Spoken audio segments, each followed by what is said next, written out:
जय भवानी. चाफळच्या श्रीरामाला वंदन. कुमरजच्या मारुतीरायाला नमस्कार. श्रीरामाचा महिमा आपल्याला सांगणाऱ्या समर्थ रामदास स्वामींचे पाय अमृतला लागले होते. त्याच समर्थांचा सेवक म्हणून मी आपल्याशी या ठिकाणी बोलतोय. समोर बसलेली जनता हीच आज माझ्यासाठी समर्थांचं रूप आहे. जनतेचा सेवक तोच खरा समर्थांचा खरा सेवक अशी माझी भावना आहे.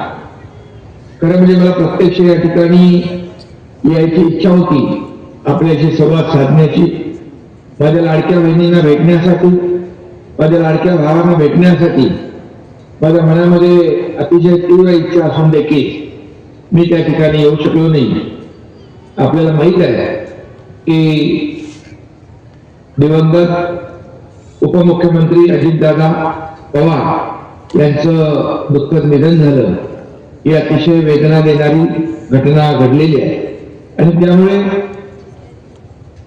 मी आपले मंत्री उदय सामंत यांना आपल्याला भेटायला, आपल्याशी संवाद साधायला पाठवलं. खरं म्हणजे या निवडणुका अगोदर जाहीर झाल्यामुळे त्या सगळ्या गोष्टी आपल्याला टाळता येत नाहीत आणि आपल्या उमेदवारांचा प्रचार आपल्याला करावा लागतो. आज या ठिकाणी उपस्थित माझे सहकारी मंत्री उदय सामंत, संपर्क प्रमुख शरद कनसे, नगराध्यक्ष राजेंद्र यादव, जिल्हा प्रमुख जयवंतराव शेलार, जिल्हा प्रमुख रणजित भोसले, सुलोचनाताई पवार, राजेंद्र माने, प्रदीप साळुंके, सर्व जिल्हा परिषद गटातले आपले उमेदवार, सर्व पंचायत समिती गणामधील सर्व उमेदवार आणि पुन्हा एकदा सांगतो माझ्या तमाम उपस्थित लाडक्या बहिणी आणि लाडके भाऊ, लाडके ज्येष्ठ, लाडके शेतकरी, सर्वांना माझा नमस्कार. खरं म्हणजे ही निवडणूक 7 तारखेला होती आहे आणि शिवसेनेच्या सर्व उमेदवारांना विजयी करा असं आवाहन आणि विनंती मी करायला आपल्याला या ठिकाणी आपल्या माध्यमातून आपल्या समोर आलेलं आहे. 7 तारखेला निवडणूक होते आणि छत्रपतीचा भगवा हाती असलेल्या शिवसेनेला मत द्या असं मी सांगतोय. सातारा जिल्हा परिषदेवर शिवसेनेचा भगवा डौलाने फडकवा असं मला सांगायला आपल्याला या ठिकाणी विनंती करायला. आणि म्हणून या सभेला प्रचंड मोठी गर्दी उसळलेली मी पाहतो. लाडक्या बहिणी, लाडके भाऊ सगळेच आहे. तर म्हणजे शिवसेनेच्या विजयाची नांदी आहे. लाडक्या बहिणी मोठ्या प्रमाणावर आहेत. मी विधानसभेच्या निवडणुकांपासून एक समीकरण बघतोय. ज्या उमेदवारांच्या पाठीशी महिला, त्यांचा मतपेटीत नंबर पहिला, अशा प्रकारचं समीकरण गेल्या अनेक वर्षापासूनच मी पाहतोय. विधानसभेमध्ये देखील लाडक्या बहिणी, लाडक्या भावांनी शिवसेनेला दुसऱ्या क्रमांकाचा पक्ष केला राज्यामध्ये. आणि काही लोक म्हणत होते शिवसेना ठाण्यापुरती, मुंबईपुरती मर्यादित, परंतु शिवसेना आता चांदा ते बांधापर्यंत पोहोचली आणि विधानसभेत देखील शिवसेना दुसऱ्या क्रमांकाचा पक्ष ठरला. झालेल्या नगर परिषदेच्या निवडणुकीत राज्यामध्ये शिवसेना दुसऱ्या क्रमांकाचा पक्ष ठरला. झालेल्या महापालिकांच्या निवडणुकांमध्ये देखील शिवसेना दुसऱ्या क्रमांकाचा पक्ष राज्यामध्ये ठरला. हे सगळं तुमचा आशीर्वाद, हे तुमचं प्रेम आहे. आणि म्हणून आता होऊ घातलेल्या जिल्हा परिषद निवडणुका, पंचायत समित्यांमध्ये देखील याच इतिहासाची पुनरावृत्ती आपल्याला करायची आहे. सर्वच्या सर्व उमेदवार आपल्याला निवडून आणायचे आहे. आणि म्हणून आपल्या या सगळ्यांना माझी विनंती एवढीच आहे की आपल्याला अतिशय वाईट प्रसंगातून या सगळ्या गोष्टी ज्या घडलेल्या आहेत त्या आपल्या समोर आहेत. आणि म्हणून प्रचार करताना अतिशय साधेपणाने आपण प्रचार करतोय. कुठल्याही परिस्थितीमध्ये कुणावरही टीका करत नाही, परंतु आपण जे केलेलं काम आहे ते लोकांपर्यंत पोहोचवणं आपलं कर्तव्य आहे. आणि म्हणून 2.5 वर्षामध्ये तुमच्या या एकनाथ शिंदेने मुख्यमंत्री म्हणून केलेलं काम या महाराष्ट्रात जनतेसमोर आहे. आणि या 2.5 वर्षामध्ये जे या राज्याला पुढे नेण्याचं काम, रखडलेले प्रकल्प पुढे नेण्याचं काम, या विकासाला चालना देण्याचं काम आम्ही टीम म्हणून केलं. आणि म्हणून त्याचबरोबर मुख्यमंत्री माझी लाडकी बहीण योजना ही अतिशय माझी लाडकी योजना या ठिकाणी ठरली.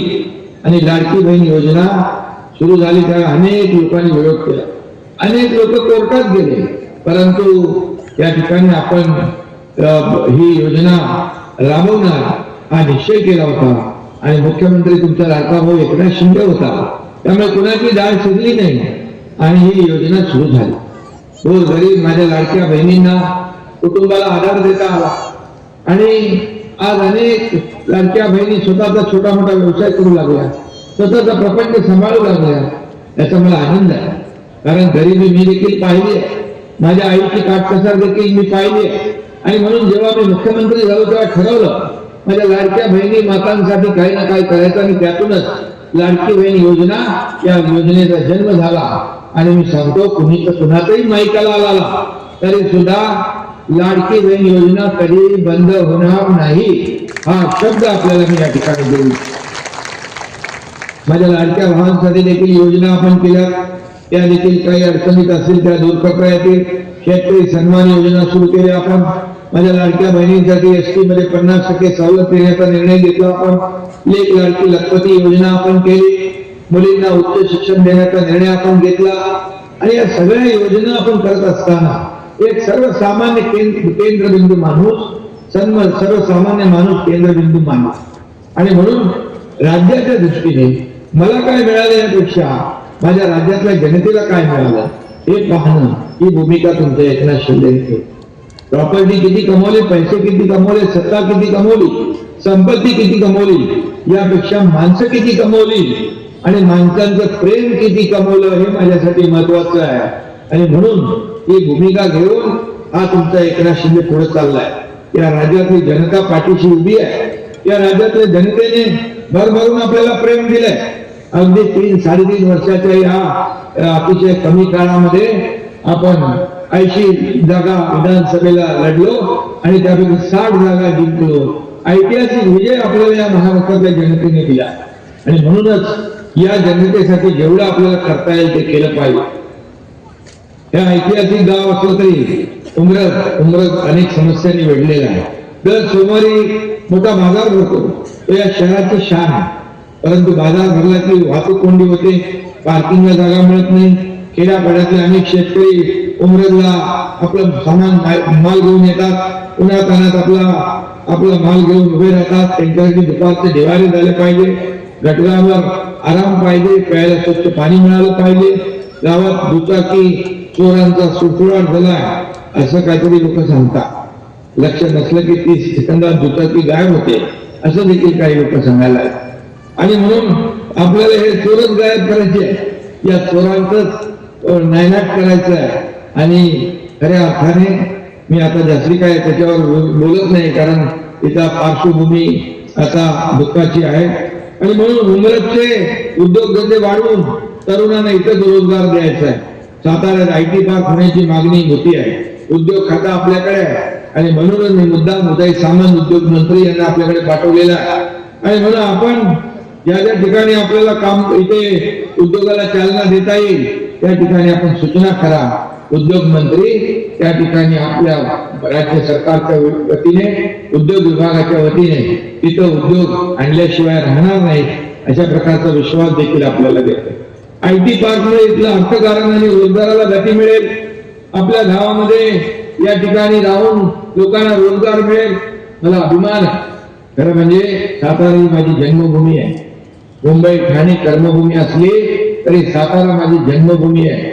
आणि म्हणजे या मातीतल्या माणसाचा जो काही माझा आणि संबंध आहे, हे रक्ताचं नातं हे मला कदापि विसरता येणार नाही.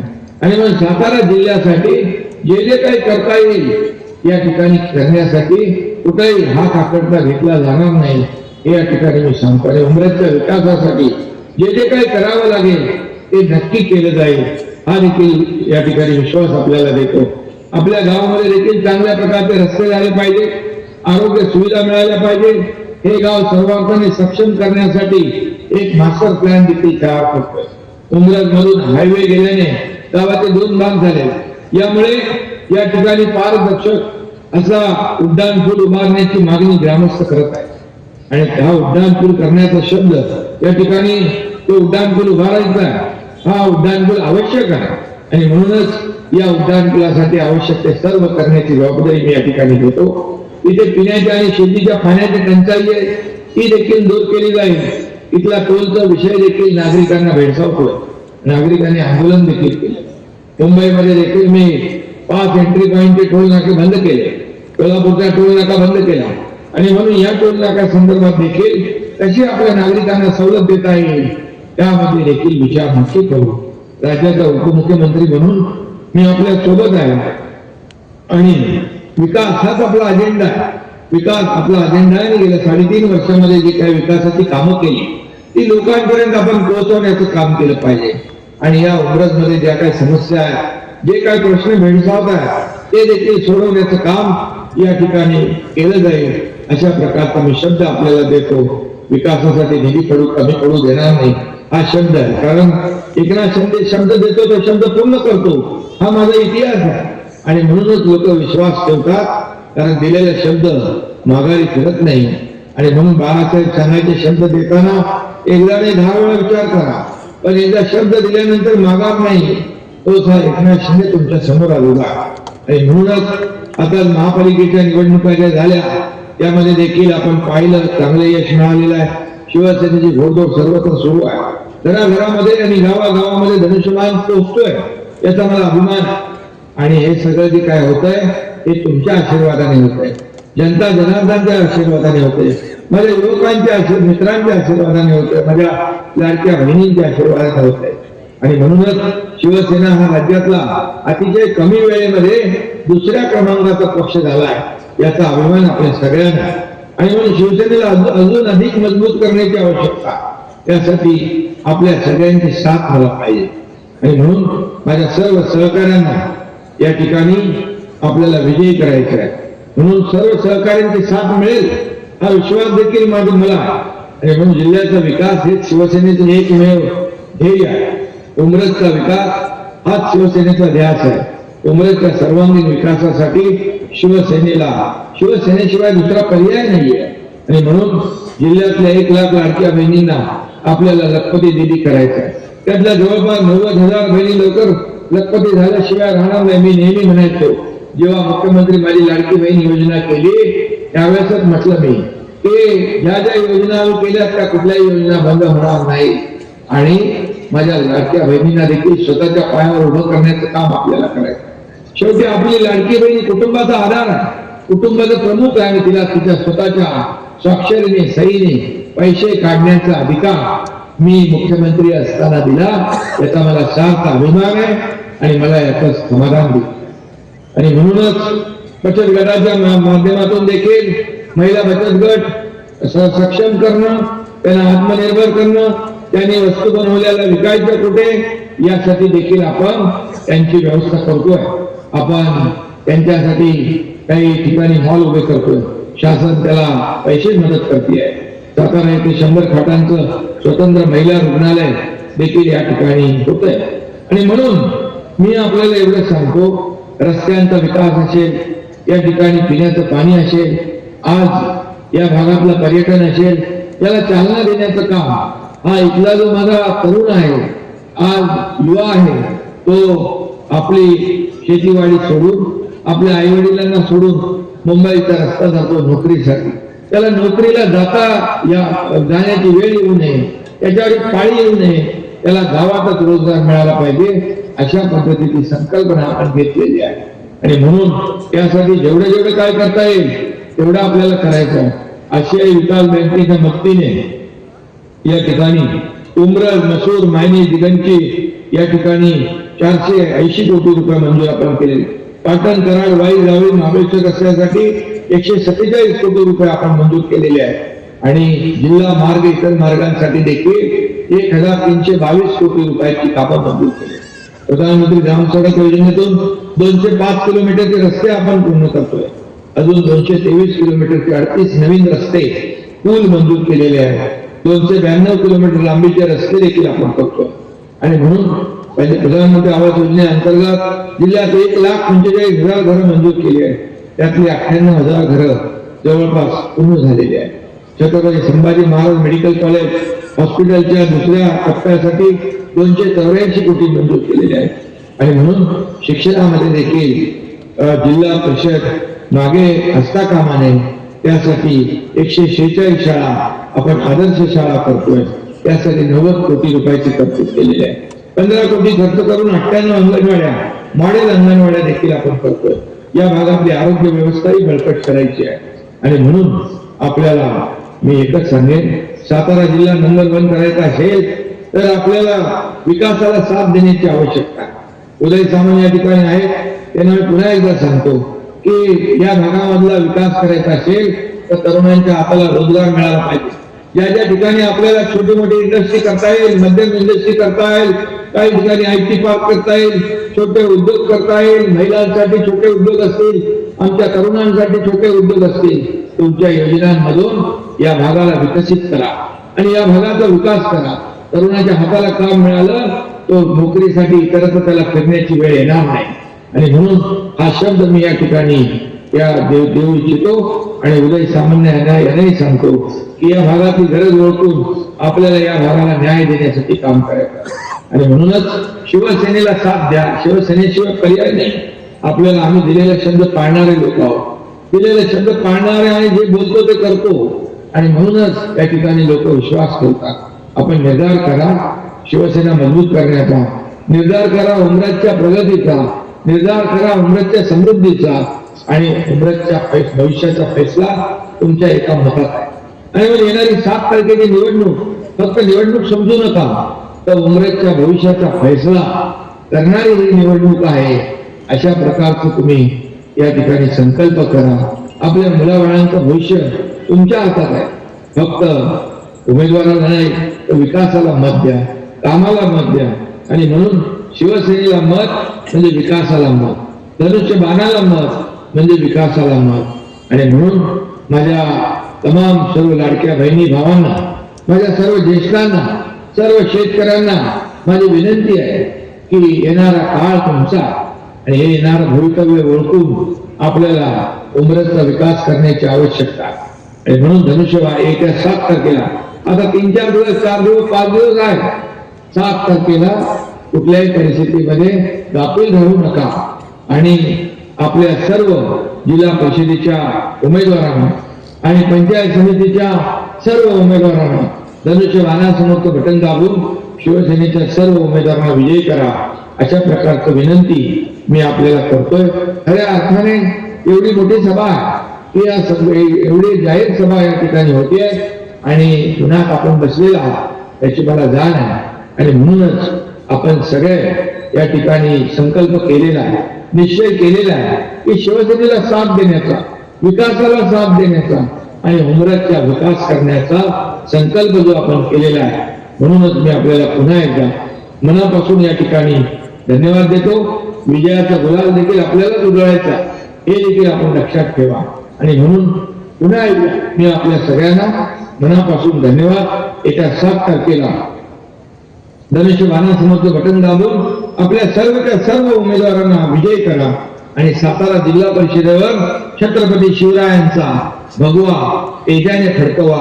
धन्यवाद. जय हिंद, जय महाराष्ट्र. मनापासून धन्यवाद साहेब. काही मंडळी आपल्या आणि उदयजी सामंत साहेबांच्या नेतृत्वावरती विश्वास ठेवत काही मंडळी पक्षप्रवेश करतायत. ज्यांनी देश सेवेमध्ये काम केलं ते कॅप्टन सन्मानी इंद्रजीतजी जाधव या ठिकाणी आज शिवसेनेमध्ये प्रवेश करतात. त्याचबरोबर सन्माननीय अमित हनुमंतराव पाटील, त्याचबरोबर निखिल रामचंद्र शिंदे, पंकज वसंतराव जाधव आणि अनिलजी आटोळे आज शिवसेनेमध्ये प्रवेश करतात. उदयजी सामंत साहेबांच्या उपस्थितीमध्ये अनिल दिनकरराव माने हेही आज शिवसेनेमध्ये प्रवेश करतात.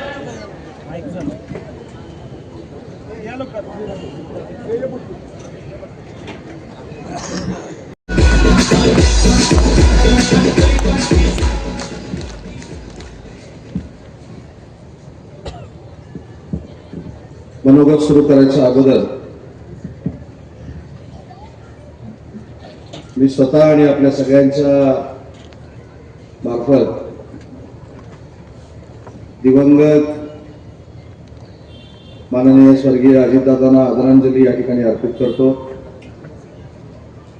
व्यासपीठावर उपस्थित असलेले शिवसेनेचे संपर्क प्रमुख आदरणीय शरदजी कणसे,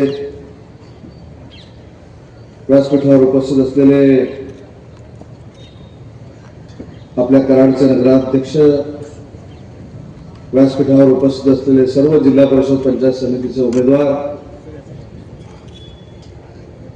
आणि या सगळ्या उमेदवारांना विजयी करण्यासाठी जमलेले सर्व शिवसेनेचे पदाधिकारी आणि उपस्थित बंधू आणि भगिनी,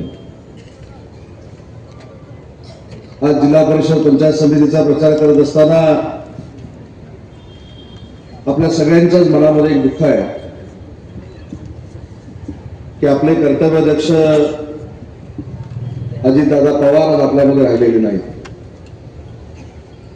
परंतु शेवटी निवडणुका त्या पूर्वीच जाहीर झालेल्या आहेत आणि त्याच्यामुळं प्रचार देखील आपण साध्या पद्धतीने करतोय. माझ्या भाषणानंतर, माझ्या मनोगतानंतर हजारोंच्या संख्येने जमलेल्या बहिणींचा भाऊ माननीय एकनाथ शिंदे साहेब देखील तुम्हाला मार्गदर्शन करणार आहेत. जिल्हा परिषद पंचायत समितीला सामोरं जात असताना आपण सगळ्यात पहिल्यांदा स्वर्गीय यशवंतराव चव्हाण साहेबांना धन्यवाद दिले पाहिजे. कारण महाराष्ट्राचा सुवर्ण कलश दिल्लीवरनं त्या महाराष्ट्रामध्ये आणताना त्यांच्या नेतृत्वाखाली ते मुख्यमंत्री झाल्यानंतर ग्रामपंचायत असतील, पंचायत समिती असतील, जिल्हा परिषद असतील, यातून लोकप्रतिनिधी निवडून ग्राम पातळीपर्यंतचा विकास करण्याचा निर्णय माननीय यशवंतराव चव्हाण साहेबांनी घेतला आणि म्हणून त्यांच्याच भूमीत त्यांना सर्वप्रथम मी अभिवादन करतो. शिवसेनेचे नेते माननीय एकनाथ शिंदे साहेबांचा मुख्यमंत्री पदाचा कार्यकाळ आपण सगळ्यांनी मिळून बघितलेला आहे. आज ते जरी व्यासपीठावर नसले तरी ते ऑनलाईन मुंबईतनं आपल्याला मार्गदर्शन करणार आहेत. पण त्यांच्याबद्दल मी एकच सांगतो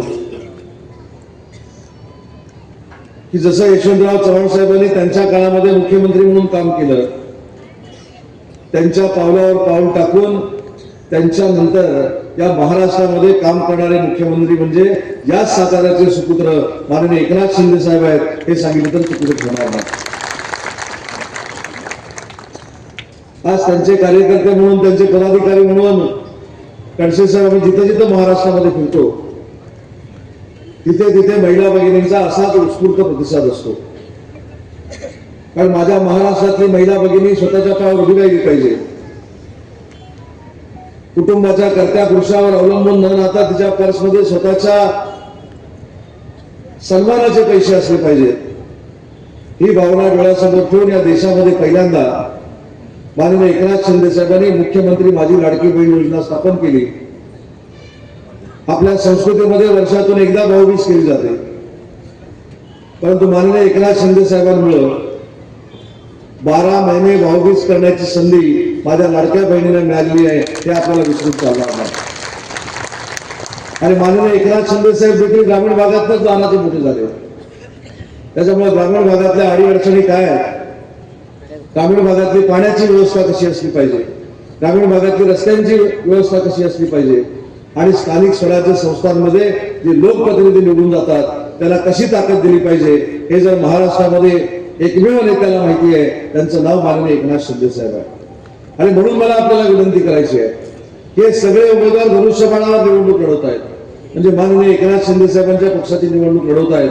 त्यांचा विचार वंदनीय बाळासाहेबांचा विचार आहे आणि त्या वंदनीय बाळासाहेबांच्या विचारावर आपली शिवसेना चालते आणि त्याच संस्कृतीवर आपल्याला शिवसेनेच्या सगळ्याच उमेदवारांना निवडून द्यायचं आहे.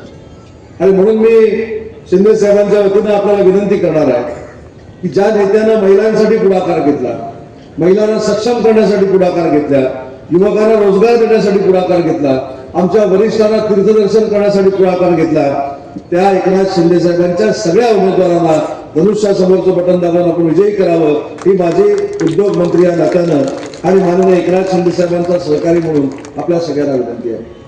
आज महाराष्ट्राच्या राजकारणामध्ये विकास जर बघितला तर तो आपण सगळ्यांनी मिळून 2.5 वर्षामध्ये बघितलेला आहे आणि अजून देखील आपल्याला विकास करायचा आहे. खरं तर इथं आल्यानंतर छत्रपती शिवाजी महाराजांच्या पुतळ्याला आम्ही अभिवादन केलं. त्या पुतळ्याच्या सुशोभीकरणासाठी देखील माननीय एकनाथ शिंदे साहेबांनी 50 लाख रुपये दिलेले आहेत आणि मी नगराध्यक्षांना आणि व्यासपीठावरच्या सगळ्या मंडळींना शब्द देतो की त्याला उरलेले 1,25,00,000 रुपये देखील माननीय एकनाथ शिंदे साहेब नक्की देतील. कारण छत्रपती शिवाजी महाराजांचा वारसा शिवसेना चालवते, माननीय वंदनीय बाळासाहेब चालवायचे आणि त्याच्यानंतर माननीय एकनाथ शिंदे साहेब चालवतात. त्यामुळे छत्रपती शिवाजी महाराजांचा विचार असेल, छत्रपती संभाजी महाराजांचा विचार असेल, त्या सगळ्यांच्या विचारावर आधारित जी संघटना या देशामध्ये काम करते त्या संघटनेचं नाव शिवसेना आहे आणि त्याचं नेतृत्व माननीय एकनाथ शिंदे साहेब करतात. आज महिला भगिनींना मला विनंती करायची आहे, ही ग्रामीण भागाची निवडणूक आहे. त्या ग्रामीण भागातल्या महिला भगिनींना ज्यानं स्वतःच्या पायावर उभं केलं त्या नेत्याच्या पक्षाला आपण मतदान करावं अशी विनंती आमच्या मार्फत सगळ्या हजारो महिला भगिनींनी या ग्रामीण भागामध्ये करणं आवश्यक आहे. आणि आज माननीय एकनाथ शिंदे साहेबांच्या वतीनं सांगतो, सरकारमधला मंत्री म्हणून सांगतो, या पृथ्वी तलावर जोपर्यंत सूर्य आणि चंद्र आहेत तोपर्यंत तुमची मुख्यमंत्री माझी लाडकी बहीण योजना कोणी बंद करू शकत नाही, हा आमचा शब्द आहे. परंतु हे सगळं करत असताना आपली देखील जबाबदारी आहे. ज्या नेत्यानं आपल्याला न्याय दिला, ज्या नेत्यानं आपल्याला सन्मान दिला, त्या नेत्याच्या मागे ठामपणाने उभं राहण्याची भूमिका या निवडणुकीमध्ये आपण सगळ्यांनी घेतली पाहिजे. मी थोडं मागच्या निवडणुकीचा अहवाल तुम्हाला सांगतो. या राज्यामध्ये माननीय एकनाथ शिंदे साहेबांनी उठाव केल्यानंतर दिल्लीच्या लोकसभेची निवडणूक झाली. त्या दिल्लीच्या लोकसभेमध्ये देखील अतिशय चांगल्या पद्धतीने लोकांनी सांगितलं की माननीय एकनाथ शिंदे साहेबांच्या पक्षाला 15 नाहीतर 20 नगराध्यक्ष मिळतील, पण तुम्ही इतिहास घडवला आणि शहरामध्ये देखील माननीय एकनाथ शिंदे साहेबांचं अस्तित्व आहे म्हणून 2 नंबरचा पक्ष 72 ते 75 नगराध्यक्ष निवडून येऊन आपला शिवसेना झाला आणि त्याच्यामध्ये आमचे मित्र कराडचे नगराध्यक्ष देखील आहेत. त्यामुळे त्यांनी देखील विकासाची संकल्पना मांडली. त्यांनी सांगितलं की उमरज नगर पंचायत करणं आवश्यक आहे. उमरजची बाजारपेठेसाठी व्यापारी संकुल करणं गरजेचं आहे. शिवाजीनगर आधारवाडी गावासाठी पाणी पुरवठा योजना आवश्यक आहे. उमरज मध्ये घनकचऱ्याची प्रक्रिया करणारा प्रकल्प आवश्यक आहे. 16 गावांसाठी नागरी सुविधा आवश्यक आहेत. त्या सगळ्यासाठी आर्थिक तरतूद करावी असं नगराध्यक्षांनी सांगितलंय. मी नगराध्यक्ष साहेबांना शिंदे साहेबांच्या वतीनं शब्द देतो, माननीय शिंदे साहेब म्हणजेच विकास आहे. यातलं एकही विकासाचं काम पुढच्या वर्षभरामध्ये आम्ही शिल्लक ठेवणार नाही, हा माननीय शिंदे साहेबांच्या वतीनं आपल्याला शब्द देतो. तर जर विकास आम्ही करणार असू तर त्या विकासाला मतदान करण्याची प्रक्रिया ही 7 तारखेला पूर्ण होणं आवश्यक आहे. त्याचा विकास आम्ही करायचो आणि मतदान दुसरीकडे व्हायचं, इथे होणार नाही याची खात्री आहे. जर शिंदे साहेबांचे हात बळकट करायचे असतील, एकनाथ शिंदे साहेबांना ताकद द्यायची असेल तर सगळे 20च्या 20 नगरसेवक, जिल्हा परिषदेचे, पंचायत समितीचे उमेदवार आज व्यासपीठावर उपस्थित आहेत. ते सगळेच्या सगळे उमेदवार समोरच्या विरोधकांचं डिपॉझिट घालून निवडून आले पाहिजे. हा संकल्प आणि शपथ आज आपण या दिवशी घ्यावी, ही देखील विनंती मी करणार आहे. MIDCचा प्रश्न आहे. MIDCचा तर मंत्री मी स्वतः आहे, त्याच्यामुळे तुम्हाला अजिबात चिंता करण्याची आवश्यकता नाही. MIDC मध्ये जे काही करावं लागेल, आपल्या इथल्या तरुणाला नोकरी द्यायची ज्यावेळी होईल तर तुमचा आमदार म्हणून, या मतदारसंघाचा आमदार म्हणून उदय सामंत इथं येईल आणि जी नोकरी तरुणाला पाहिजे ती देण्यासाठी प्रामाणिकपणाचा प्रयत्न करेल. म्हणजे मला काही इथं निवडणूक नाही बघायची, पण असं तुम्ही समजा MIDCचा मंत्री, उद्योग मंत्री हा तुमचाच आमदार आहे. शिंदे साहेबांनी इकडे मला संपर्क मंत्री म्हणून पाठवलेला आहे. कुठच्याही युवकावर अन्याय व्हायला शिंदे साहेबांच्या नेतृत्वाखाली मी देणार नाही. मग हे सगळं जर आम्ही करणार असू तर तुमची जबाबदारी देखील तुम्ही स्वीकारली पाहिजे. तुम्ही देखील मतदान अगदी मुक्त हस्ते शिवसेनेच्या धनुष्यबाणाला केलं पाहिजे आणि माननीय शिंदे साहेबांची ताकद वाढवली पाहिजे. मी मगाशी ज्याचा उल्लेख केला की माननीय एकनाथ शिंदे साहेबांचा हा जिल्हा आहे आणि या जिल्ह्यानं एकतर्फी, एक गठ्ठा, ज्याला आम्ही कोकणामध्ये एकत्र असं म्हणतो, हे माननीय शिंदे साहेबांच्या मागे उभं राहिलं पाहिजे. कारण सर्वसामान्य कुटुंबातनं एखादी व्यक्ती मोठे होते, राज्याचे मुख्यमंत्री होते आणि ती मुख्यमंत्री झाल्यानंतर या सर्वसामान्य जनतेचा विचार करते. असं जर महाराष्ट्रामध्ये कधी घडलं असेल, पहिल्यांदा कधी घडलं असेल तर ते आमचे एकनाथ शिंदे साहेब मुख्यमंत्री झाल्यानंतर घडलं. आणि म्हणून आपली सगळ्यांची जबाबदारी आहे, म्हणून आपली जबाबदारी आहे की आपण सगळ्यांनी म्हणून एकनाथ शिंदे साहेबांचे हात बळकट करावे. आणि मगाशी जे मी सांगितलं की माननीय एकनाथ शिंदे साहेब तुमच्याशी संवाद साधणार आहेत, मी माझं मनोगत संपवतो.